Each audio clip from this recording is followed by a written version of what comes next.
Now the next section is mineral nutrition. So talking about mineral nutrition, plants require various nutrients for their proper growth.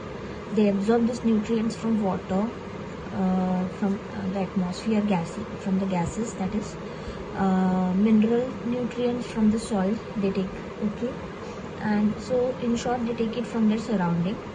Green plants synthesise organic food and वो organic food बनाने के लिए उनको inorganic substances that is elements की ज़रूरत है जो generally soil में से आते हैं in the form of minerals जो होते हैं mostly occur in the solid form, inorganic होते हैं एंड अर्थ के क्रस्ट में सेटल्ड होते हैं. केमिकल एनालिसिस अगर हम करें प्लांट के ऐश का, रिमेन्स का, तो it indicates that plant absorbs this mineral elements from the surrounding. तो हमको पता है कि प्लांट के अंदर ये मिनरल एलिमेंट्स हैं और वो कहाँ से आते हैं, तो सॉइल, एयर और वाटर में से आते हैं. और ये मिनरल एलिमेंट्स प्लांट को क्यों ज़रूरी है, तो वो उनको इस्तेमाल करता है वेरियस अपने सर्वाइवल के लिए, लाइफ पर्पसेस के लिए और उसके अंदर के डिफरेंट मेटाबॉलिज्म्स के लिए, for growth, development, everything. About 36 to 40 different elements of periodic table जो होते हैं वो प्लांट्स यूज़ करते हैं as a minerals. They are absorbed in their ionic form, that is dissolvable form, as what you can see as phosphates, as carbonates and sulfates होते हैं वो. Usually ये सॉइल में से रूट्स के थ्रू एब्जॉर्ब होते हैं. तो रीजन ऑफ रूट कौन सा इन्वॉल्व है इसमें, तो रीजन ऑफ इलॉन्गेशन और ग्रोथ वाला रीजन इसमें एब्जॉर्प्शन में हेल्प करता है. The next part is what are the sources of minerals. Okay, plants को जितने भी नेसेसरी एलिमेंट्स चाहिए वो एटमॉस्फेयर में से, मतलब गैशियस फॉर्म में से आ सकते हैं, सॉइल और वाटर में से आ सकते हैं. So these are the sources. Atmosphere में से कार्बन डाइऑक्साइड एंटर होएगा, तो that is the main source for carbon for the plant. Then for hydrogen उसको पानी में से मिलेगा, वाटर में से, and oxygen can come both from air and water. So carbon, hydrogen and oxygen ये जो उसको मिलते हैं, these are basically not minerals in origin, but ये उसको एटमॉस्फेयर से मिलते हैं. देन नाइट्रोजन उसको सॉइल से मिलता है, एंड नाइट्रोजन उसको हवा में से नहीं ले सकता, लेकिन वो हवा में ही होता है, वो सॉइल में कन्वर्ट होता है with the help of nitrogen fixing bacterias. तो नाइट्रोजन उसको दोनों mineral and non mineral origin से आ रहा है. Then next is what is classification of minerals. तो according to the requirement, the minerals are classified as essential and non-essential. Essential मतलब they are indispensable, मतलब they are absolutely necessary. ये plants के अंदर नहीं है और ये plants को supply इनका मिलना ही चाहिए, otherwise the plant cannot complete their life cycle. Essential minerals में आता है carbon, hydrogen, oxygen, nitrogen, phosphorus etcetera. ये एलिमेंट्स स्ट्रक्चर बनाने में प्लांट का और उसका different functional role, that is physiological role play करने में मदद करते हैं. In the absence of this minerals plant को मेजर डेफिशिएंसी सिम्टम्स हो सकते हैं. द नॉन एसेंशियल एलिमेंट्स जो होते हैं they are non indispensable, they are not so essential, and they उनकी डेफिशिएंसी से कोई स्पेशल सिम्टम्स या ज़्यादा प्रॉब्लम प्लांट को होती नहीं है. ये जो क्लासिफिकेशन है ये काफ़ी, what I can see is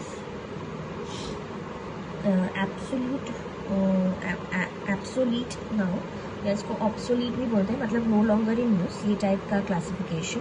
there is a different method of classification now. We classify the elements as, now instead of essential and non essential we classify them as micro elements and macro elements.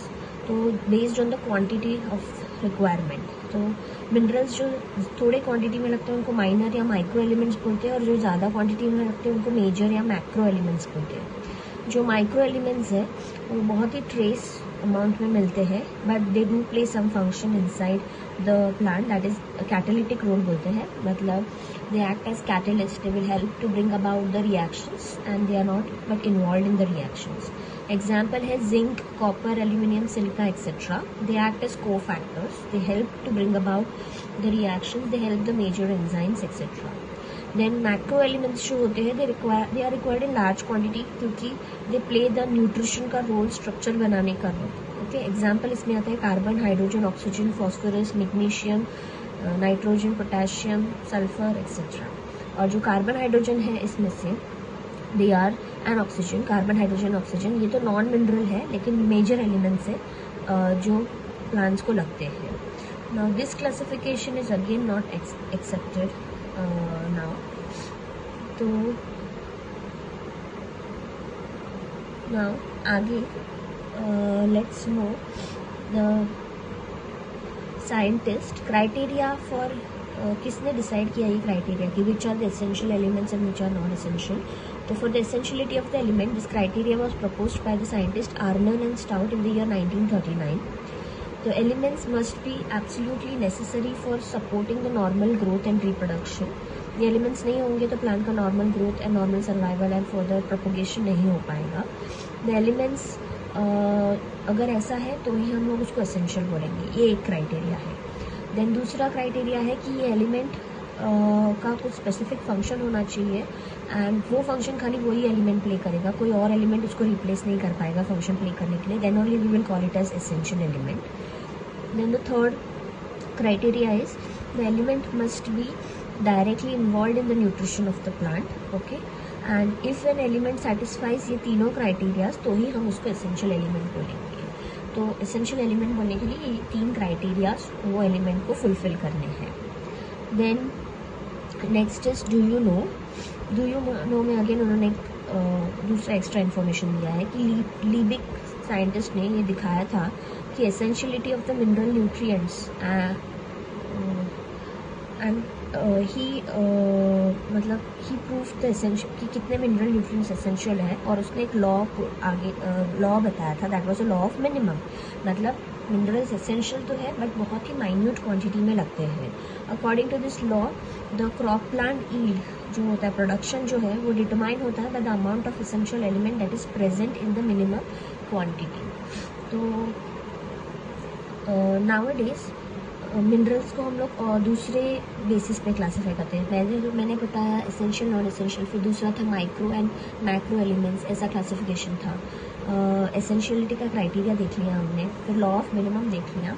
Then अभी हम लोग क्या देख रहे हैं कि जो current method है क्लासिफिकेशन का, तो that method it is classified on the basis of their biochemical functions. वो क्या रोल प्ले करके अकॉर्डिंगली वी क्लासीफाई देम कि कैटेगरीज में, उसको अलग कैटेगरीज में क्लासीफाई करते हैं जो भी वो रोल प्ले करते हैं, केमिकल एक्शन करते हैं प्लांट के अंदर. Then what you can see is ये मिनरल्स अगर क्वांटिटी में कम रहे, सफिशिएंट नहीं रहे और प्लांट्स को नहीं मिले तो what will happen is plant will show deficiencies. तो जब डेफिशिएंसी होगी प्लांट में, हमको कैसे पता चलेगा? There are certain symptoms of mineral deficiency. अगर हमें विटामिन की डेफिशिएंसी होती है तो हमको भी डिफरेंट डिसऑर्डर्स होते हैं, करेक्ट? डेफिशिएंसी सिम्टम्स आते हैं, जैसे स्कर्वी, विटामिन सी डेफिशिएंसी में ब्लीडिंग ऑफ गम्स वगैरह होता है. वैसे प्लांट्स में भी मिनरल्स की डेफिशिएंसी से कुछ सिम्टम्स आएंगे. So what are those? There are visible deviations दिखते हैं. मतलब we can actually see the plant के normal growth, normal structure, normal function में कुछ डिविएशन रहेगा, मतलब वो नॉर्मल से अबनॉर्मल बन जाएगा. एंड वो जो अबनॉर्मल चीज़ें दिखेंगी उनको हम सिम्टम्स बोलेंगे या हंगर साइंस बोलेंगे. मतलब हंगर साइंस मतलब वो मिनरल डेफिशिएंट है तो हमको वो सप्लाई करना है. Then concentration of the essential element below which the plant growth is retarded is termed as critical concentration.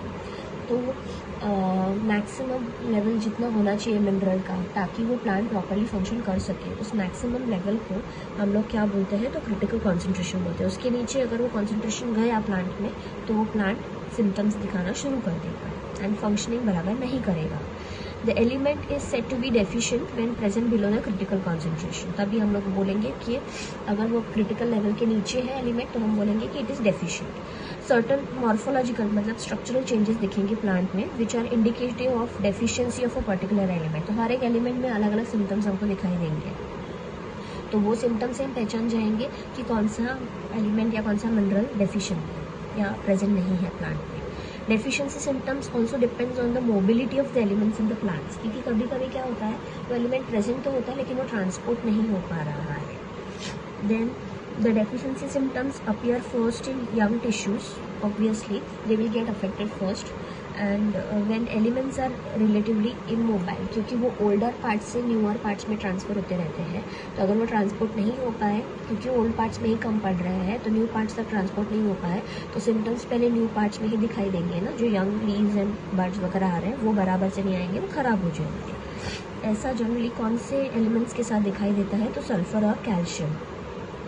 When the elements are actively mobilized within the plants and they are exported to young developing tissues, the deficiency symptoms are visible first in the older tissues, that is senescent leaves. मतलब mineral deficient तो है लेकिन फिर भी transport हो रहा है, तो वो ट्रांसपोर्ट हो रहा है इसलिए यंग पार्ट्स को सप्लाई होता रहता है, इसलिए यंग पार्ट्स में उस वक्त सिम्टम्स नहीं दिखेंगे। हमको कहाँ पे दिखेंगे, हम लोग को ओल्डर पार्ट्स में फिर सिम्टम्स फर्स्ट दिखेंगे।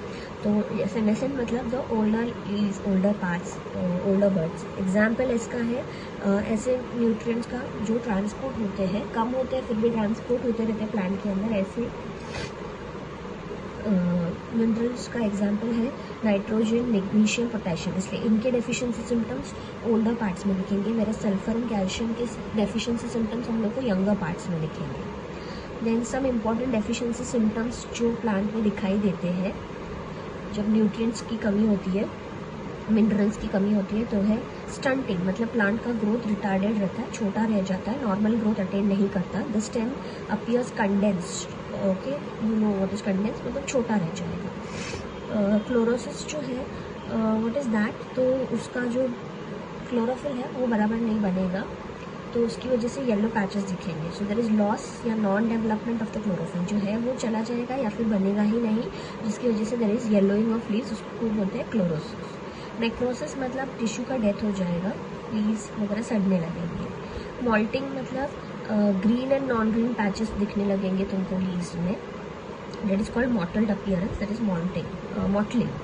Then next is abscission, मतलब we all know कि उसका जो लीव्स यंग बर्ड्स वगैरह है जो एक्चुअली अभी तक मेच्योर नहीं है, तो प्री मेच्योर मतलब टाइम से पहले ही उसका लीव्स वगैरह सब कुछ गिरने लगेगा, that is called premature falling of flowers, fruits and leaves. तो एक्चुअली उसका एक्सेशन टाइम आया नहीं, उससे पहले उसका एक्सेशन होने लगा, दैट अगेन इंडिकेट्स कि there is some deficiency. So this is all regarding the general points of mineral nutrition and mineral deficiencies.